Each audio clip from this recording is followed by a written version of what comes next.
Bonjour à toutes et à tous et bienvenue dans 6ème de couverture, le podcast qui a l'audace d'aider les auteurs à captiver leur public. Et aujourd'hui, nous avons l'immense plaisir, Florence et moi, d'inviter dans notre émission non pas un auteur, non pas deux auteurs, non pas trois auteurs, et je pourrais aller loin comme ça parce qu'en fait, il n'est pas auteur, il n'est plus, mais il est éditeur, enfin bon. On ne vous arnaque pas complètement parce qu'il a été auteur, publié, puis même auto-publié, pour en venir à éditer les autres. Et ça, c'est beau. Ça, c'est dans la générosité, et c'est ce qu'on aime sur ce podcast. Il va nous raconter tout ça. Florence Georgeon, faut-il encore la présenter, conseillère littéraire qui anime avec moi ce podcast depuis des mois, et ancienne auteure également, aussi, et voilà, on est à la maison quoi, en gros. Donc prenez un café, un chocolat chaud. Bonjour Florence, bonjour Nassim, comment ça va aujourd'hui ? Bonjour, ça va bien ? Bonjour, ça va. Donc bonjour aussi à tous les auditeurs.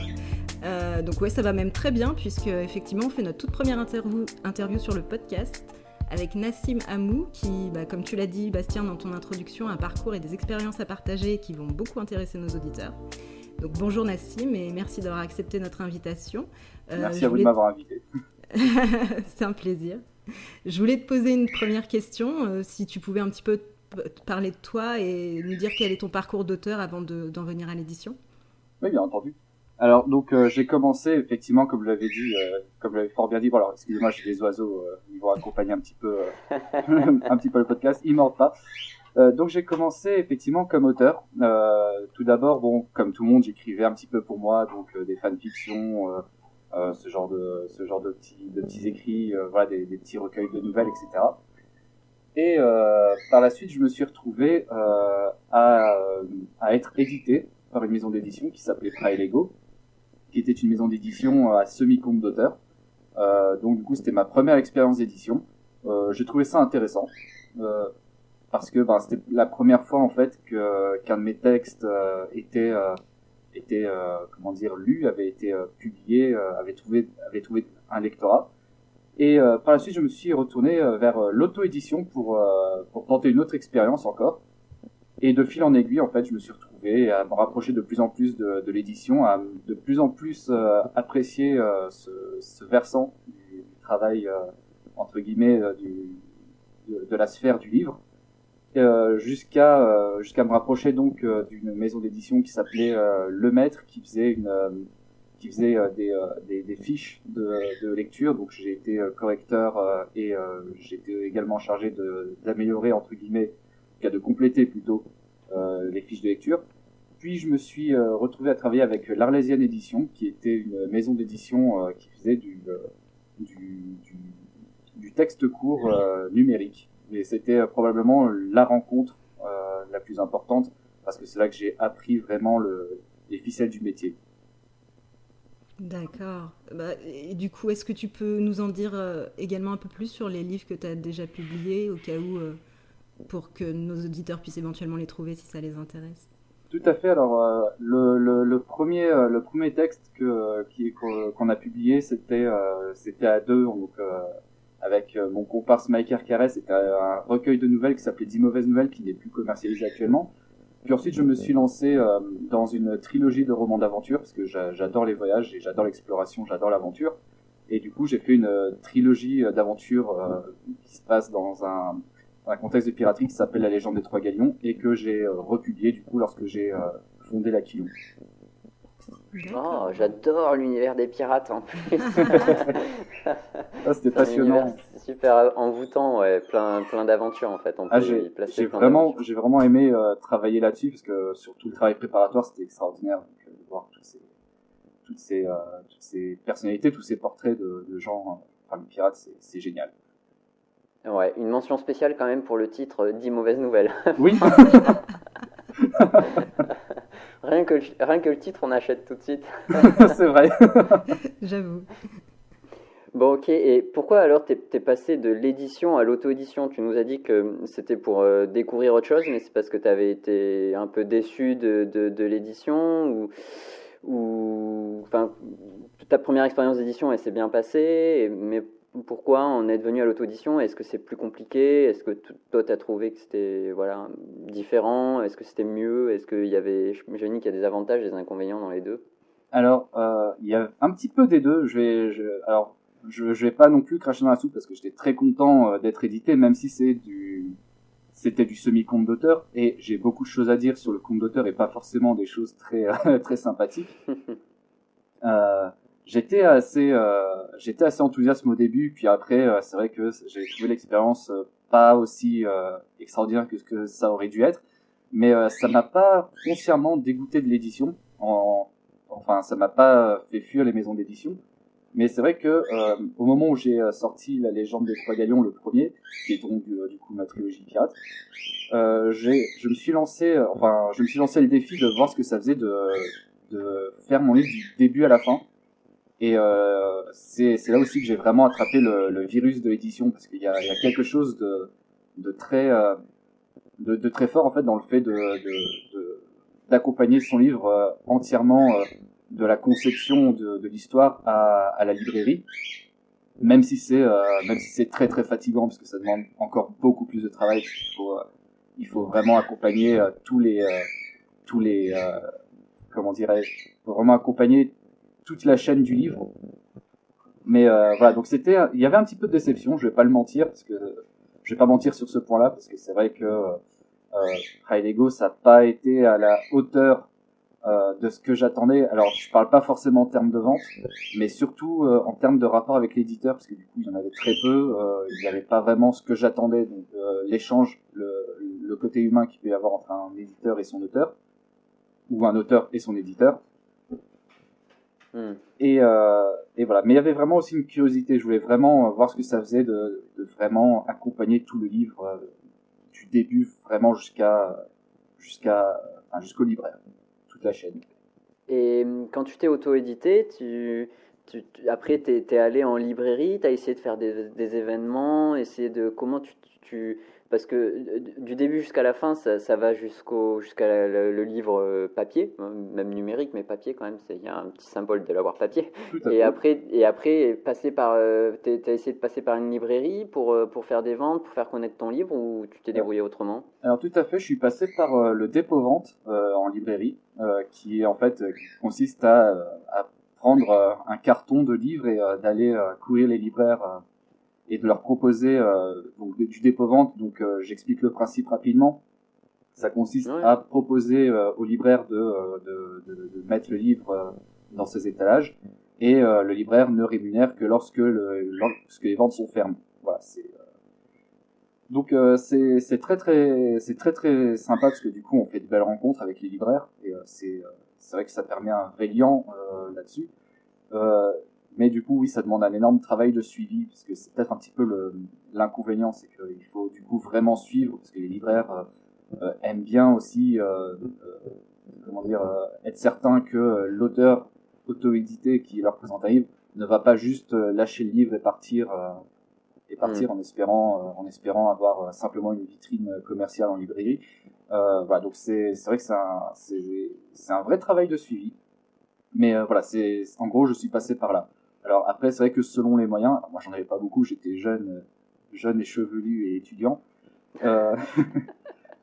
C'est vrai que du coup, moi à ce moment-là, j'utilisais le dépôt. Après, je pense qu'il doit y avoir plein d'alternatives, notamment pour se rapprocher d'un diffuseur qui permettra de diffuser le livre comme son nom l'indique. Voilà, je pense que il y a probablement plus maintenant de solutions à ce niveau-là que quand moi je le faisais, parce que moi mon livre était sorti en 2011. C'est vrai que l'auto-édition a explosé entre temps. D'accord. Et c'est vrai que est-ce que tu penses qu'il faut avoir des compétences pour s'auto-éditer? Parce que j'imagine que tu as dû utiliser des logiciels et voilà, quand on n'y connaît rien, comment est-ce qu'on fait? Qu'est-ce que tu conseillerais? Alors c'est vrai qu'effectivement, pour s'auto-éditer, il faut en fait la principale compétence entre guillemets, c'est la curiosité. En fait, c'est tout bizarre à dire, mais c'est vrai que quand on écrit un livre, il faut réussir à se le modéliser, à savoir à savoir quelles sont les normes qu'il y a qui sont en vigueur dans l'édition, c'est-à-dire par exemple le fait que la première page doit être blanche, qu'il y a des interlignes spéciaux à respecter, qu'il y a des Google m'a beaucoup aidé là-dessus, et aussi ma bibliothèque, puisqu'en gros ce que j'ai fait c'est simplement par assimilation. Après, pour les logiciels, il y en a c'est vrai qui aident beaucoup, je pense à InDesign par exemple, mais moi globalement Word m'a suffi. Word m'a suffi. Un bon copain graphiste aussi pour la couverture. Ça peut aider. Après, sinon Photoshop peut aussi pas mal aider. C'est vrai que sur les logiciels, finalement, on peut vraiment faire quelque chose de très très bon avec avec très peu de logiciels. Finalement, un traitement de texte, finalement, ça peut être largement suffisant quand on est vraiment perfectionniste, etc. Et c'est vrai que c'est pour moi avoir d'autres logiciels qui peuvent aider, ça peut être pas plus mal. Mais voilà, donc globalement, je dirais que la principale compétence, c'est vraiment la curiosité, c'est vraiment se demander à quoi ressemble son livre. Mais le plus compliqué en fait pour tous ces guides, c'est pas tant la fabrication du livre que tout ce qui vient après, parce qu'une fois que son livre est fait, il faut savoir communiquer dessus, il faut savoir en parler, et c'est vrai que c'est un petit peu un énorme point faible que beaucoup d'auteurs ont, et moi aussi, je vais vous l'avouer très franchement, je suis pas très doué pour entre guillemets, comme on dirait dans le marketing, le vendre. Et c'est peut-être ça les compétences qui sont les plus importantes à mon avis, si on veut vraiment vivre de l'auto-édition. D'autant que c'est un secteur en fait qui a vraiment explosé ces derniers temps, où la concurrence est très très rude. Donc voilà, Oui. au niveau du logiciel, ouais, ça peut aller assez facilement, mais c'est vrai que Ouais, c'est par la suite où ça devient plus compliqué. c'est Comme tu ça, dis, il y a beaucoup de monde et pour sortir du lot, ça doit pas être évident, quoi. exactement. D'accord. J'en viens un peu à ma question suivante parce que tu disais que tu avais fait tout ça toi-même, tu avais eu beaucoup de curiosité, tu t'étais un peu formé et tu avais découvert des choses sur l'édition, sur la façon de réaliser des livres et finalement tu as ouvert ta propre maison d'édition qui s'appelle L'Aquillon. Alors tout d'abord, je voulais demander pourquoi ce nom, pourquoi L'Aquillon. Qu'est-ce que Alors, ça signifie pour toi? Voilà. eh ben, l'Aquilon, c'est le nom qu'on donne au vent qui annonce les tempêtes. Je trouvais ça assez stylé, mais c'est aussi parce que je savais déjà que je ferais une maison d'édition numérique.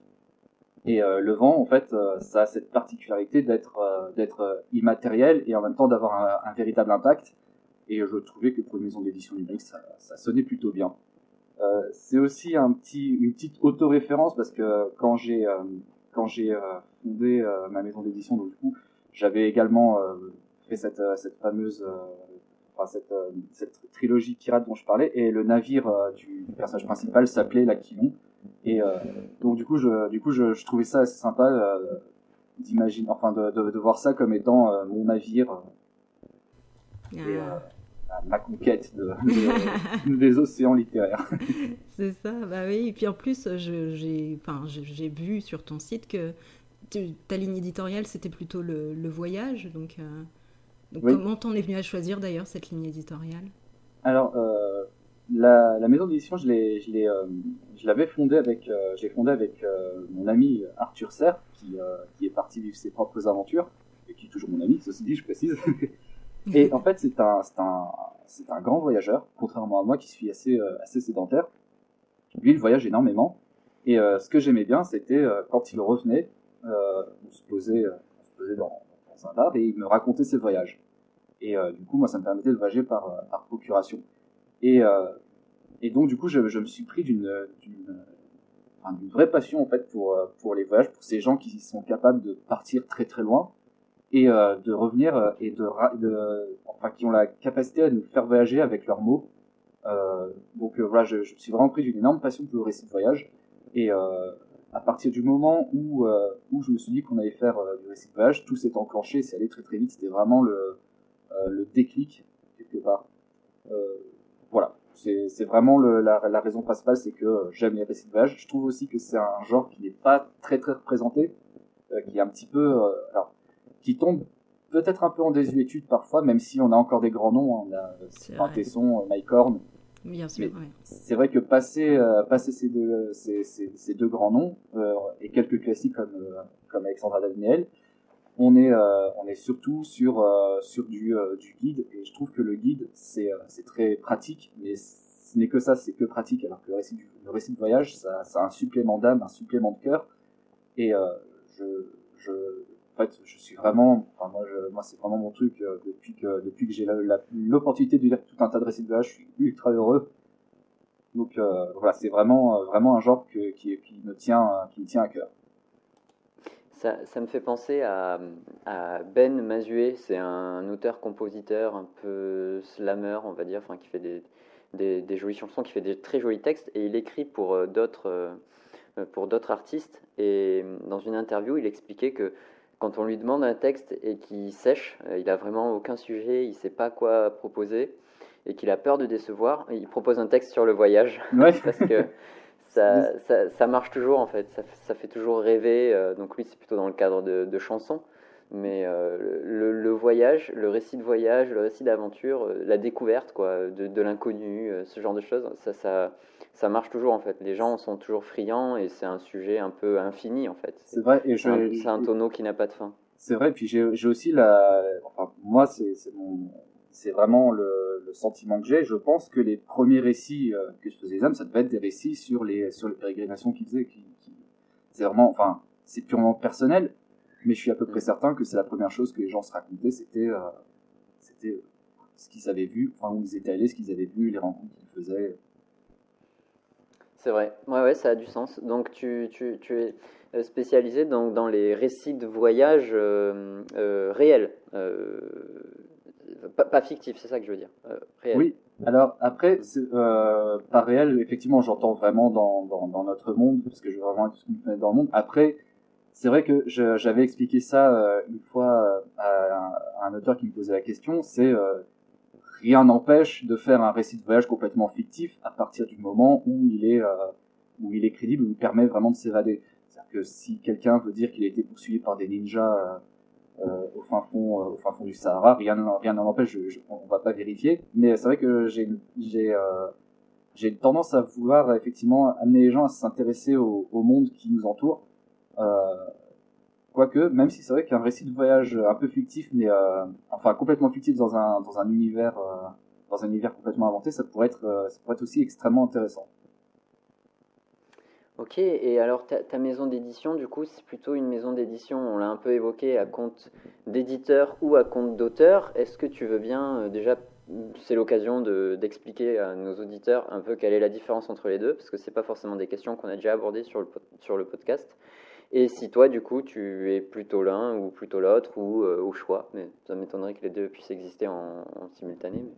L'Aquilon, c'est une maison d'édition à compte d'éditeur. Alors, j'ai expliqué vite fait la différence pour nos auditeurs, qui ne le sauraient pas. Une maison d'édition à compte d'auteur, c'est une maison d'édition dans laquelle c'est à l'auteur d'avancer l'argent qui permettra de fabriquer le livre. Là où une maison d'édition à compte d'éditeur, du coup c'est l'éditeur qui prend tout le risque financier. Et quand quand on a créé l'Aquilon avec Arthur Serre, il a été très clair pour nous deux que ce serait une maison d'édition à compte d'éditeur, parce qu'on considérait l'un comme l'autre que un auteur, s'il est édité, ne devrait pas comment dire, se prendre la tête avec toutes les questions de budget, de paiement, de ceci, de cela. Et je pense qu'un auteur ne devrait pas investir plus que son temps et sur l'écriture de son livre. Alors après, je vais pas non plus, alors même si moi je suis pas très fan du compte d'auteur, je vais pas non plus tomber dans la facilité de dire que c'est des maisons d'édition d'arnaque, etc. C'est juste que moi j'ai juste un petit problème sur le fait qu'elles se présentent comme des maisons d'édition, alors que pour moi c'est tout à fait, ça a tout à fait sa place, mais c'est plutôt des entreprises qui vont aider, enfin un prestataire qui va aider un auteur qui se voit plutôt en auto-édition, mais qui, et ça va rejoindre la question que Florence posait plus tôt, qui n'a pas forcément les compétences de faire du maquettage, de faire de la mise en page, de faire une couverture, ou même la possibilité de se prendre la tête aussi avec les plateformes de vente. Ces prestataires-là peuvent permettre contre une rémunération de l'auteur, du coup, de faciliter tout ce processus. Voilà. Donc pour moi, c'est pas des arnaqueurs, mais c'est vrai que j'ai du mal à les considérer complètement comme des maisons d'édition, parce que après c'est mon expérience personnelle, parce que moi j'étais sur du semi-compte d'auteur, qui était en fait du compte d'auteur. J'ai pas retrouvé en fait le lien qu'il peut y avoir entre l'auteur et l'éditeur, dans la mesure où finalement, vu que c'est l'auteur qui prend les risques financiers, que l'éditeur finalement on fait que récupérer ces émoluments, on va dire. Il n'y a pas ce côté accompagnement, ce côté travail à deux sur le livre. Voilà, pour moi c'est la principale différence. Et quand on a fondé l'Aquilon, en fait, pour moi c'était clair qu'on devait vraiment s'investir dans tous les sens du terme auprès des auteurs, histoire de faire en sorte que leur livre, enfin, que ce qui était un manuscrit devienne un livre lu et apprécié de préférence. Ok, ouais, c'est vrai que on peut, en gros, c'est en termes d'implication finalement, en termes d'implication de l'éditeur, à partir du moment où il prend des risques aussi financiers, il est plus à même, on va dire, de s'investir dans l'accompagnement et le suivi des ventes et même des choses comme ça. Mais je crois que j'avais entendu quelque part que c'était pas évident quand même de connaître les chiffres de vente auprès des différents libraires et tout. C'est une donnée assez obscure. Je sais pas si tu es un peu dans ce sens-là, toi aussi, ou pas? Alors, c'est vrai que alors, après, je peux parler uniquement du numérique, parce que voilà, l'Aquilon, c'est une maison d'édition du numérique.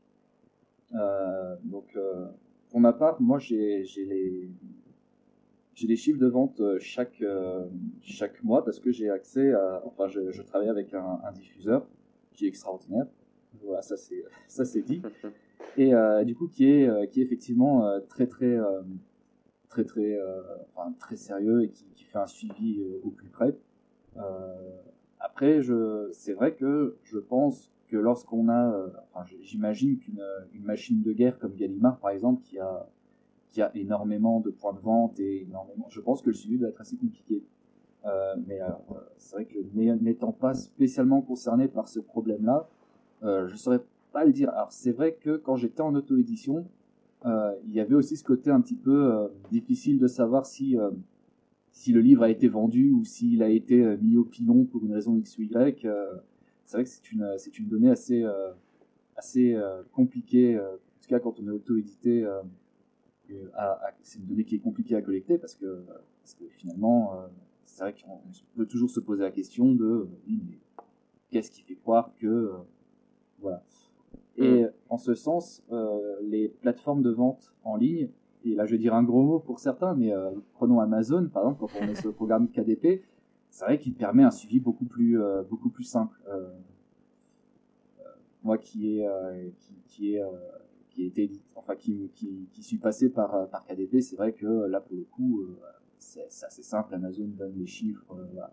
Après c'est vrai qu'on n'est jamais vraiment, on peut jamais vraiment être sûr à 100% qu'il n'y ait pas un ou deux exemplaires qui aient été scamotés ça et là. Mais bon, après je pense que les grandes entreprises ont plutôt tout à perdre qu'à gagner à se livrer à ce genre de facéties. Effectivement, oui, c'est pas dans leur intérêt non plus, j'imagine. Et donc oui, comme tu le disais tout à l'heure, l'Aquilon est une maison d'édition qui vend des livres numériques. Et pourquoi est-ce que tu as choisi de faire du numérique? Ah, c'est le moment où je me fais plein d'ennemis. Ah bon? Alors, au risque de choquer beaucoup de gens, alors j'ai vraiment beaucoup d'affection pour le livre numérique, parfois même plus que pour le livre papier. Mais alors je vais m'expliquer. Quand je parle de livre numérique, il faut comprendre liseuse. J'ai tenu pour la première fois une Kindle il y a quelques années maintenant. Non, c'était pas une Kindle, c'était une Kobo c'était une Kobo. Et j'ai trouvé ça génial, parce que c'est moi qui ai des problèmes de vue, hein, j'ai loin d'avoir un œil d'aigle. Avoir un écran qui ne soit pas rétroéclairé, qui permet de zoomer, qui permet qui garde sa page automatiquement, sur lequel je peux aussi pas mal moduler le texte. C'est-à-dire que si je veux augmenter la police de caractère, je le fais. Si je veux augmenter l'interligne, je peux le faire. Enfin voilà, vraiment pouvoir lire confortablement sans me fatiguer les yeux. C'est vrai que moi ça m'a tout de suite parlé. D'autant que j'ai découvert qu'en plus, j'avais découvert à ce moment-là qu'il y avait en plus les liseuses embarquent aussi des polices pour les personnes qui sont dyslexiques. Donc, je trouve ça super. Enfin voilà, pour moi c'est vraiment une expérience de lecture qui est assez incomparable et tout en comprenant parfaitement en fait l'attachement qu'on peut avoir au livre, parce que c'est vrai que le livre papier c'est un très bel objet et que voilà, je ne tourne pas du tout le dos à ce support, parce que ma bibliothèque de 1000 livres pourrait en témoigner, mais c'est vrai que il y a ce côté confort avec le livre numérique qui moi m'a tout de suite plu, et surtout ce côté finalement assez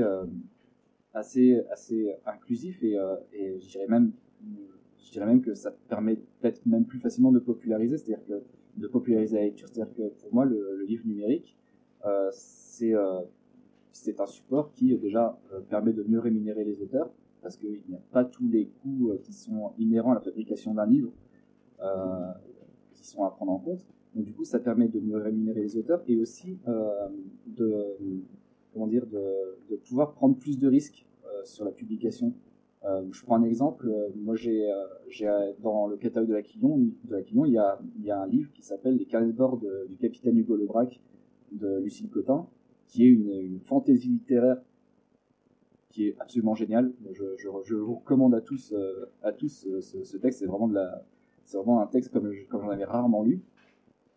Et c'est le genre de livre en fait qui aurait du mal à trouver une place chez un éditeur un peu plus classique, dans la mesure où c'est vraiment un texte qui est très comment dirais-je, pas académique, mais voilà, qui pourrait peut-être sembler un petit peu fermé à ce qu'on appellerait un peu grossièrement le grand public. Donc pour moi, le numérique, ça permet, sans prendre trop de risques, finalement, de publier des textes, enfin des vraies perles, et de sauvegarder des genres littéraires qui tombent en désuétude, comme par exemple les recueils de nouvelles, les recueils de poèmes, qui malheureusement ont souvent du mal à trouver un éditeur, parce qu'on considère que ça aura beaucoup moins de chances de se vendre que du roman. Voilà, donc du coup, pour moi, le numérique, ça permet d'avoir vraiment d'ouvrir le champ des possibles, d'avoir des textes qu'on pourrait même pas espérer voir émerger. Et puis il y a enfin un dernier truc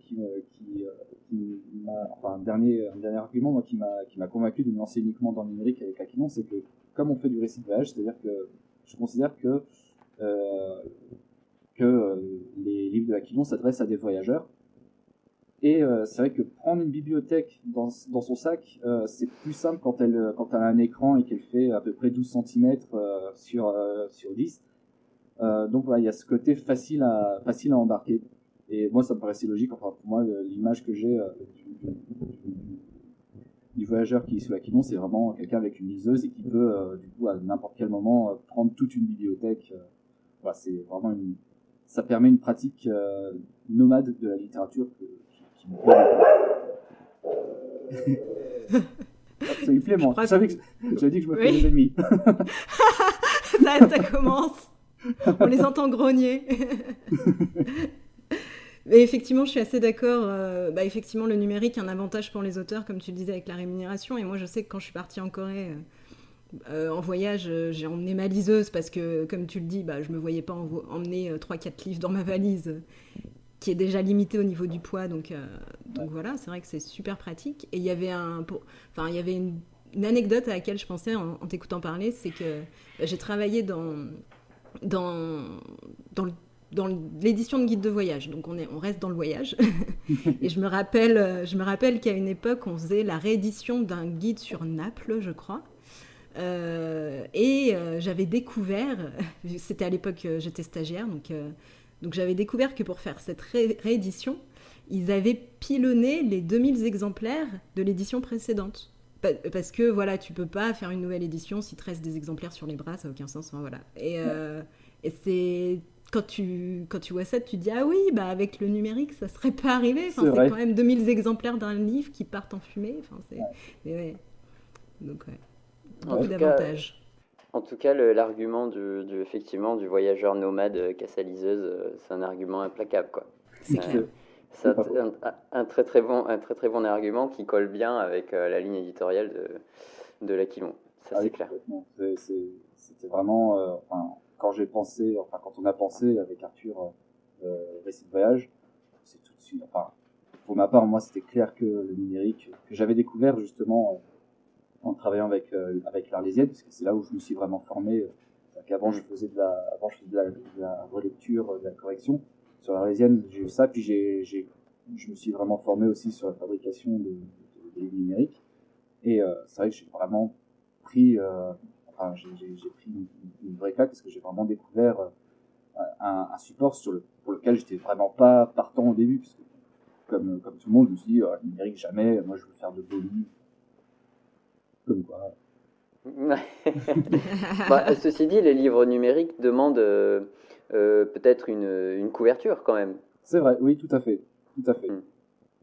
Il y a il y a ce travail-là. Tu accompagnes les auteurs sur la couverture? Complètement. Alors, pour vous donner le process, en gros, comment ça se passe, c'est que tout d'abord, je leur présente. Alors, je leur demande déjà s'ils ont des idées de couverture, s'ils ont des idées en tête. S'ils en ont pas, ce qui peut arriver, je leur propose. Donc, je vais faire une couverture, leur proposer, voir avec eux si ça leur plaît ou non. Voilà. Enfin, je mets un point d'honneur à ce que tout le livre ressemble vraiment à l'auteur, à ce que voilà, à le plier en quatre parfois même, pour faire en sorte que vraiment ils s'y retrouvent et qu'ils se disent oui, c'est le livre que je voulais. Donc oui, je les accompagne en fait globalement sur vraiment tout, sur toute la fabrication même du livre. Je les consulte énormément. Pour donner un exemple, par exemple, lorsqu'il y a des corrections, bon, outre les coquilles, voilà, mais s'il y a vraiment des problèmes de syntaxe, je mets un point d'honneur à ne pas toucher au texte, mais plutôt à mettre des suggestions à l'auteur en disant, voilà, je pense que ce passage-là pourrait mériter d'avoir tel ou tel ajustement, qu'est-ce que vous en pensez, voilà. Je pense que qu'en tant qu'éditeur, mon travail, c'est plus accompagner, suggérer que d'imposer, quoi. À moins que vraiment ce soit des choses qui passent sous le coup de la loi ou forcément je reprendrai la main, mais voilà. Donc oui, j'accompagne les auteurs sur la couverture, mais pas seulement, vraiment sur tout le livre du début à la fin. Même les articles qui sont publiés sur le site qui accompagnent chaque sortie sont soumis à la validation de l'auteur. Ok, c'est une sacrée implication. Qu'est-ce que tu conseillerais du coup à des auteurs qui souhaitent être édités aujourd'hui et qui sont un peu perdus entre maison d'édition, donc on a vu compte d'éditeur, compte d'auteur, numérique, papier, auto-édition. Qu'est-ce que tu leur conseillerais un peu pour savoir qu'est-ce serait le mieux pour eux, quoi? Alors, moi, ce que je leur conseillerais déjà, c'est d'être vraiment certain en fait de ce qu'ils visent. Parce que est-ce qu'ils veulent vraiment avoir un accompagnement éditorial du début à la fin, tout en sachant que ça peut impliquer selon certaines maisons d'édition des contraintes, parce que ce qui est vrai, c'est quand on passe par un éditeur, il est très rare qu'un livre ressemble à 100% au manuscrit, parce qu'il y a forcément avoir un éditeur, c'est avoir un regard neuf, ce qui veut dire aussi qu'il peut y avoir des ajustements, et c'est souvent là, je pense que pour certains auteurs, le bas blesse, c'est qu'il y a beaucoup d'auteurs qui effectivement considèrent que le texte ne devrait pas être retouché une fois présenté à l'éditeur. On va vraiment savoir ce qu'on veut, c'est-à-dire que si on veut un texte, si on veut vraiment avoir un accompagnement éditeur, on se tourne vers l'édition à compte d'éditeur. Si on veut avoir plus de latitude, mais qu'on veut quand même passer par un éditeur, et qu'on a les moyens, moi je dirais plutôt du compte d'auteur, même si, encore une fois, le compte d'auteur, je suis pas très très fan. Et si vraiment on veut avoir une liberté totale, mais accepter aussi du coup de prendre les contraintes qui vont avec, moi je conseillerais plutôt d'aller sur de l'auto-édition. Mais il faut vraiment être conscient du fait que l'auto-édition, c'est pas simplement écrire, mettre sur KDP ou sur Kobo et laisser les choses se faire. Il faut vraiment du coup accompagner, en fait, endosser tout le travail d'éditeur, c'est-à-dire en gros corriger, savoir faire corriger son texte par un tiers, parce que je pense que tous les auteurs qui nous écoutent le savent, on retrouve toujours des coquilles, même après des centaines de relectures, il y a toujours une coquille qui apparaît ici et là, donc savoir du coup déléguer la tâche de correction à quelqu'un qui pourra toujours être un peu plus sévère, s'occuper de faire du coup tout ce qui est couverture, mise en ligne ou mise en vente, et la communication qui est un travail assez harassant, on va pas se mentir. Mais par contre, c'est vrai que ça dépend vraiment de ce qu'on cherche, quoi. Si on veut une liberté totale, on ira plutôt sur l'auto-édition. Si on veut une liberté, une liberté relative entre guillemets, c'est-à-dire en gros avoir quand même un travail d'édition, on peut se tourner vers le compte d'auteur. Et si vraiment on veut un travail d'édition, c'est-à-dire qu'on se dit que je vais chez un éditeur qui va peut-être réussir à me permettre d'avoir un regard neuf sur mon livre et en plus l'accompagner jusqu'au bout, à ce moment-là on se tournera vers le compte d'éditeur. En tout cas, c'est l'idée que j'ai là-dessus. Alors après, plus concrètement, si on veut vraiment se tourner vers un éditeur, mon tout premier conseil, et ça je mets un point d'honneur là-dessus, c'est renseignez-vous sur la maison d'édition vers laquelle vous voulez tendre. C'est-à-dire qu'il y a quelque chose qui est très important pour les maisons d'édition, et ça c'est toutes les maisons d'édition quelles qu'elles soient, c'est la ligne éditoriale. Ça c'est un truc qu'on ne coupera jamais, parce que c'est l'identité de la maison d'édition, et c'est un petit peu ce qui fait son ADN. Sur l'Aquilon, nous on fait du récit de voyage, et du roman d'aventure aussi, c'est un petit peu de fiction, ce qui veut dire que du coup, à aucun moment on ne sera amené à accepter un texte qui n'a aucun rapport, qui n'a aucun rapport avec le voyage. J'utilise toujours un exemple un petit peu extrême, mais par exemple, si j'écris un roman d'horreur, je vais pas le proposer à la bibliothèque rose. Donc voilà, c'est un petit peu le même cas, et c'est vrai que c'est un piège dans lequel beaucoup d'auteurs tombent. C'est que en général ils envoient le manuscrit parfois à des maisons d'édition qui se disent voilà, je vais envoyer à plusieurs maisons d'édition et on verra celle qui accepte.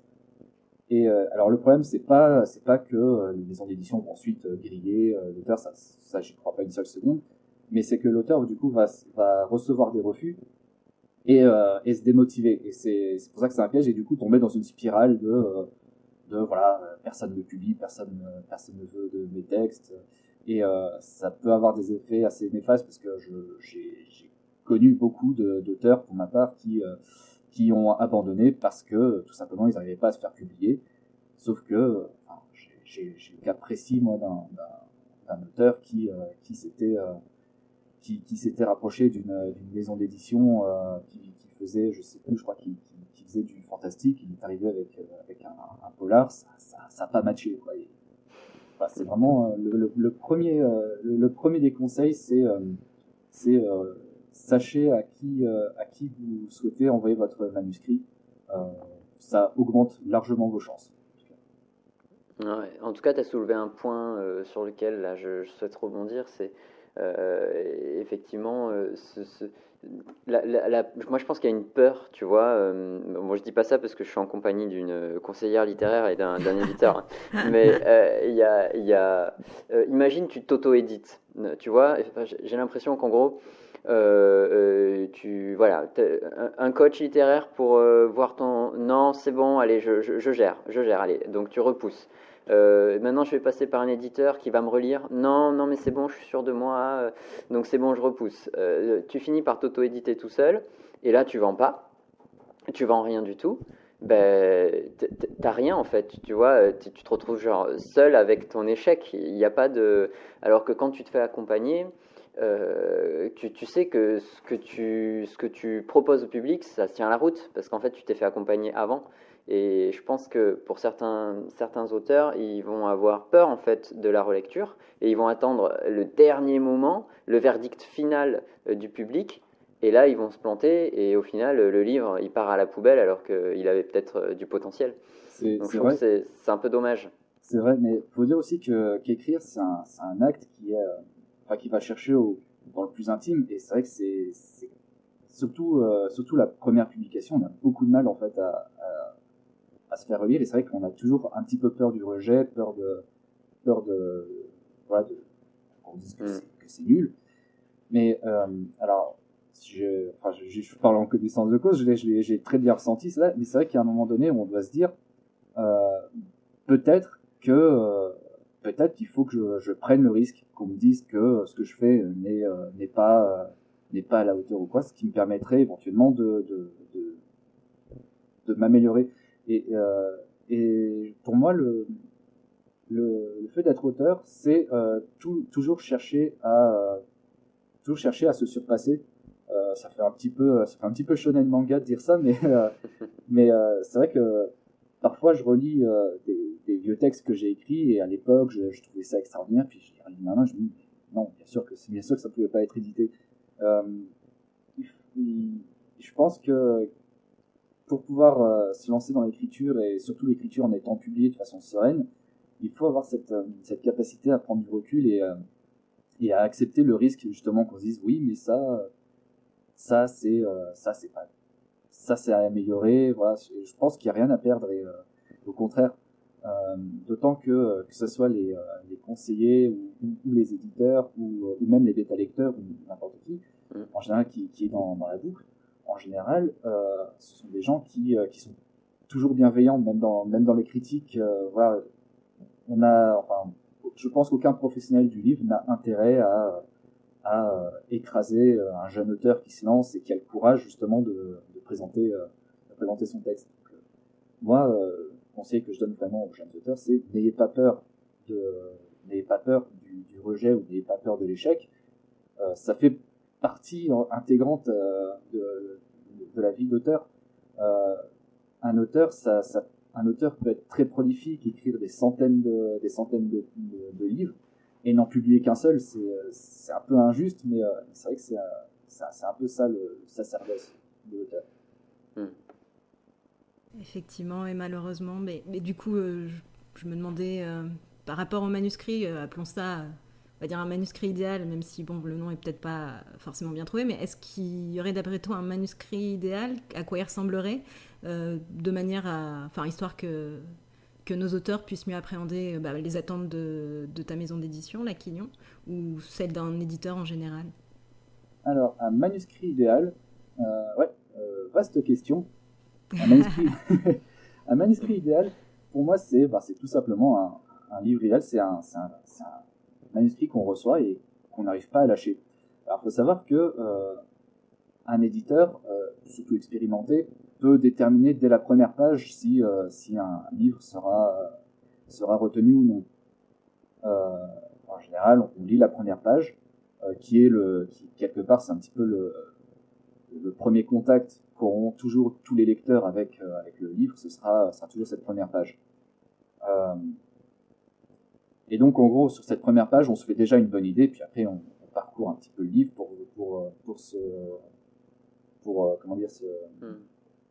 pour confirmer cette première impression. Et en général, la confirmation vient toujours. C'est très rare qu'on commence sur un bon livre et que ça finisse en boudin, ou alors qu'un livre commence très mal et devienne extraordinaire par la suite. C'est vrai que c'est assez rare.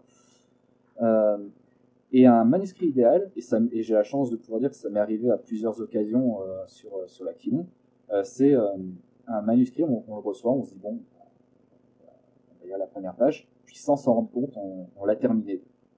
Et on le relit. C'est pas quelque chose que j'arriverai à quantifier parce que une des compétences principales, entre guillemets, je dis compétences avec des gros guillemets, d'un auteur pour la publication, c'est la chance. Parce que c'est comme une belle rencontre, ça peut dépendre de pas mal de choses, de pas mal de facteurs. C'est-à-dire qu'il suffit que le texte arrive au bon moment, face à la bonne personne, pour qu'il soit publié. Je pense qu'il n'y a pas vraiment de mécanique, entre guillemets, de mécanique stricte sur ce qu'est un bon manuscrit, enfin un manuscrit qui aura toutes les chances d'être accepté. C'est vraiment une question de feeling. Donc au risque d'être un peu cliché, moi je dirais, mettez tout ce que vous avez dans votre manuscrit. Alors par contre, je vais quand même donner quelques conseils un petit peu plus terre à terre, parce que voilà, parce que bon, le métaphysique c'est très bien, mais j'ai envie quand même de donner quelques conseils un petit peu plus. La première chose à faire sur votre manuscrit, c'est vous assurer, bon, ça je me suis pas mal étendu là-dessus, qu'il corresponde bien à la ligne éditoriale de la maison d'édition à laquelle vous adressez.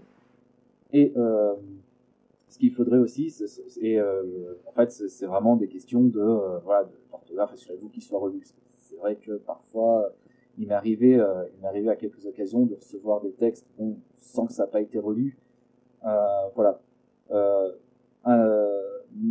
Mais globalement, c'est vraiment les seuls conseils entre guillemets plus terre à terre que je puisse vous donner, c'est assurez-vous de savoir à qui vous adressez, assurez-vous que votre texte soit relu. Alors la directrice de la maison d'édition avec laquelle je travaillais, l'Arlésienne, disait souvent aux auteurs, quand vous avez écrit votre texte, que vous l'avez terminé, laissez-le poser au moins 2 mois. Vous laissez poser au moins 2 mois et vous revenez dessus avec un œil neuf.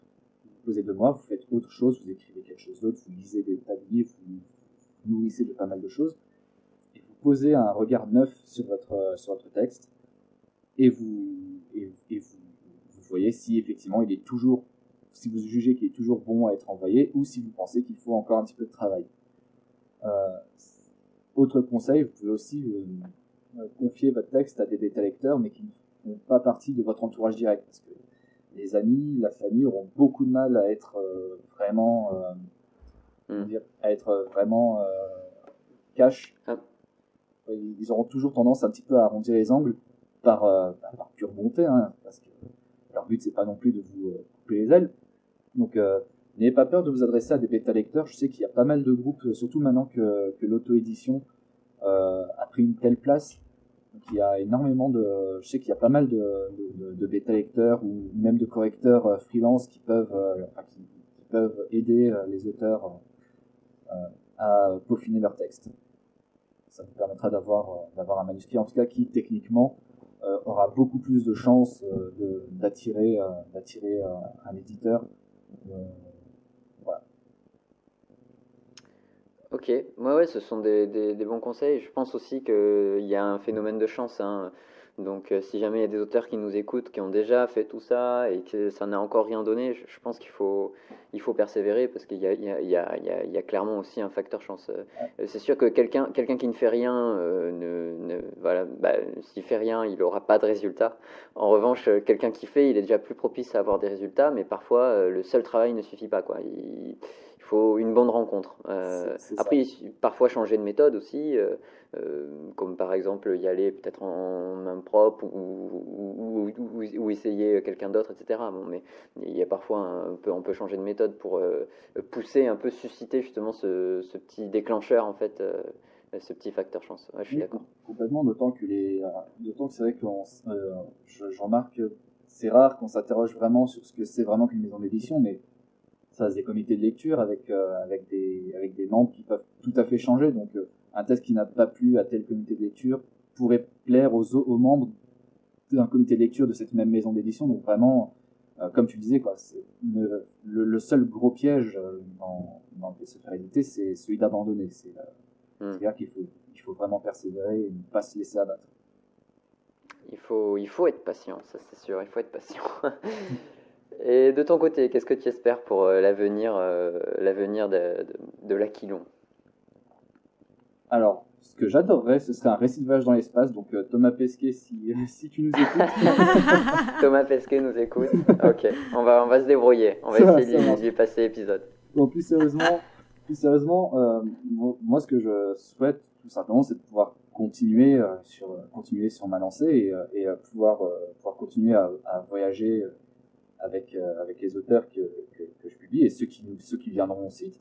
Et j'espère aussi vraiment qu'ils arriveront à toucher de plus en plus de monde, parce que je pense que le récit de voyage, même si c'est pas le genre le plus en vogue, c'est un genre qui fait du bien.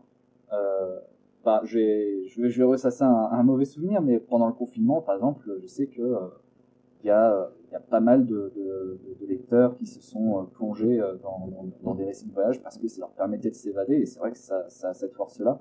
Je vais citer un de mes auteurs, je vais lui voler une phrase, donc, Geoffroy Barbie, qui a fait un super récit de voyage sur l'Australie qui s'appelle Crikey, très vaste, et on l'a lu, on est parti en Australie, et qui disait que en fait pour lui le récit de voyage c'est un genre littéraire populaire, mais au sens le plus noble du terme, parce que c'est vraiment un récit qui s'adresse à tout le monde. Et je suis assez d'accord avec lui. C'est vrai que quand on est un récit de voyage, on est pris vraiment au trip, et je pense que même l'auteur qui part, en fait je pense que le voyage ça nous rend un petit peu plus poète, parce que c'est vrai que les récits de voyage en général ont toujours cette espèce de petite poésie, parce qu'on se retrouve devant un paysage qui va nous émouvoir, on va se retrouver face à des gens, face à des rencontres qui vont nous sortir de nous-mêmes, et voilà.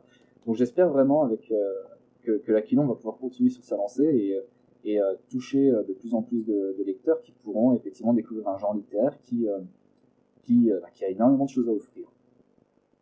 Je l'espère vraiment pour toi, parce que ce serait bien. Merci. J'ai écouté, j'ai vu que tu avais un podcast, j'ai écouté quelques épisodes. Est-ce que tu peux dire à nos auditeurs où est-ce qu'ils peuvent te retrouver ? Oui, bien sûr. Alors, donc, le podcast, c'est Lire plus loin. Effectivement, c'est un petit magazine dans lequel chaque mois je présente l'actualité de l'Aquilon. Et donc, alors, vous pouvez le retrouver sur le site internet l'aquilon-édition.com. Sinon, on est sur SoundCloud et sur pas mal de plateformes de podcast, notamment sur PodCloud, qui est notre hébergeur. On mettra de toute façon le lien directement attaché, et puis voilà, un petit coucou à PodCloud, parce qu'effectivement je connais aussi de mon côté et ils sont vraiment cool, ils sont vraiment super sympas. Ils sont très drôles. C'est vrai. Ok, et toujours côté podcast, du coup, quels sont tes préférés, vraiment hors littérature, ou vraiment quel genre de podcast tu écoutes? Alors déjà, 6ème de couverture que j'ai découvert, c'est bon. C'est un podcast formidable. C'est extraordinaire, le meilleur. Et non, mais vraiment, je trouve ça très bien d'avoir un podcast qui s'adresse aux auteurs, parce que c'est vrai que c'est des questions qui reviennent très souvent, et je trouve que vous y répondez très bien. Et je pense que ça doit faire du bien aussi d'avoir des conseils quand on se lance dans l'écriture, parce que on se retrouve toujours la première fois face à une espèce de mur, et on est un peu perdu, et c'est bien je trouve ça extraordinaire d'avoir un podcast qui permet de bien expliquer la situation, de bien expliquer les divers aspects, les diverses facettes. Donc voilà, vraiment moi j'apprécie énormément. Merci. Merci beaucoup. Merci à vous deux. Puis sinon en podcast, j'aime beaucoup Comics Fair. Donc c'est un podcast vraiment de qualité aussi, qui se focalise sur le comics. Donc c'est un podcast animé par Grey Pigeon et Spade, et qui pareil va aborder les comics sur diverses thématiques, le noir par exemple. Voilà, c'est un podcast bimensuel, et voilà, moi je recommande, parce que c'est vraiment très agréable à écouter. Ça a l'air pas mal, ouais. Ça a l'air pas mal, dit comme ça donne envie. Ah oui, c'est ouais, vraiment je recommande.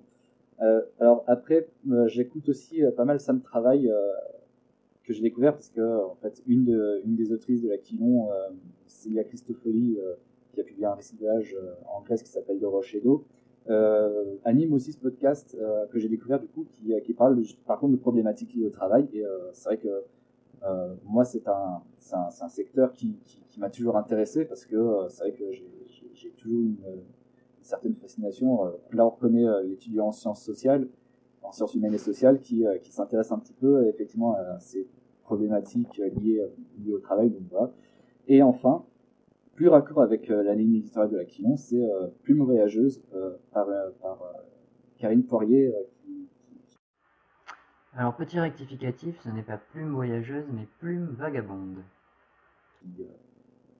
Qui tenait le blog La Voyageothèque, et qui du coup s'intéresse aux littératures de voyage. Et forcément, quand j'ai découvert, ça a matché tout de suite. C'est un podcast moi, que je suivais suivais jusqu'à très récemment et qui pareil, me permettait de découvrir des auteurs qui soient auto-édités ou édités. Ok, super. Ben, on va les retrouver et on mettra le lien aussi dans la description si jamais il y a des gens qui veulent directement aller voir un de ces trois-là. C'est pas mal. Après, je rebondis pas sur le podcast du travail parce que sinon ça va durer des heures. C'est effectivement une question très intéressante. Et aujourd'hui, je pense qu'il y a beaucoup de gens qui travaillent et qui écrivent en même temps, ce qui peut-être était le cas de l'auteur que tu as publié là. Oui, peut-être. Ouais, mais je pense que la majorité, je crois même que la totalité des auteurs que je publie travaillent à côté. Et ça, c'est vrai que avec la disparition du mécénat, c'est un peu plus compliqué effectivement, et c'est vrai que ça ajoute une dose de difficulté aux auteurs parce que la plupart sont salariés. C'est vrai que ça peut parfois être un frein, un sérieux frein pour certains quand le travail devient trop pénible. Ça, c'est un autre sujet. Ouais, mais bien sûr, c'est important d'avoir une soupape et d'avoir d'autres choses et de nourrir sa créativité. Il y a aussi un processus de production où on est quand même assez fier quand on écrit page après page. Tu vois, c'est assez valorisant aussi, quoi. C'est vrai que c'est parfois même un exutoire. Enfin, quand j'écrivais, j'étais à la fois à la fac et en même temps je devais travailler en plus. Donc c'est vrai qu'avoir un espace de liberté, un espace à moi, finalement, ça fait du bien. Ça se fait un petit peu thérapeutique. Eh ben, merci beaucoup Nassim d'avoir participé à ce podcast avec cet épisode et cette interview. Franchement, j'ai appris plein de trucs. Merci à tous les deux. C'était vraiment super. J'ai passé un excellent moment. Je vous remercie de m'avoir rendu votre micro. C'était un plaisir de te recevoir en tout cas. C'était vraiment super intéressant. On te retrouvera sur ton podcast. Merci à vous et je salue du coup aussi tous les auditeurs. Je salue à tous. Et nous les saluons aussi du coup. Si cet épisode vous a plu, peut-être que vous vous demandez comment vous pouvez faire pour nous soutenir. Eh bien c'est simple, il y a 3 moyens de le faire. Quels sont-ils, Florence ?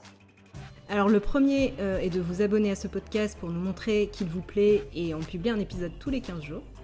Ok. Le second, c'est de partager sur vos réseaux sociaux ce podcast.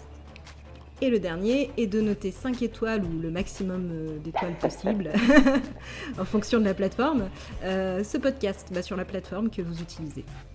Eh bien merci à tous et à bientôt pour un nouvel épisode. À bientôt, ciao.